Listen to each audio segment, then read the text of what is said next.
menikmati camping di Pamampek saat bulan puasa dan menikmati nasi kuning pada saat sahur. Yuk kita healing gaskeun.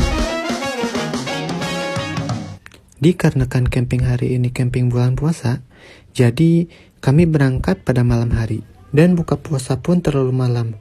Da uyuhan atuh camping bulan puasa mah. Menu makan malamnya nasi kuning dan nasi putih. Ya kelamatan Lin. Oh iya dong. Tumpengan. Ngekam teh nasi kuning ya. Ya orang selamatan ganti ngaran. Oh, ganti ngaran. Status. Oh, Anu mitina jomblo jadi makin jomblo. Tadi putus jadi makin putus.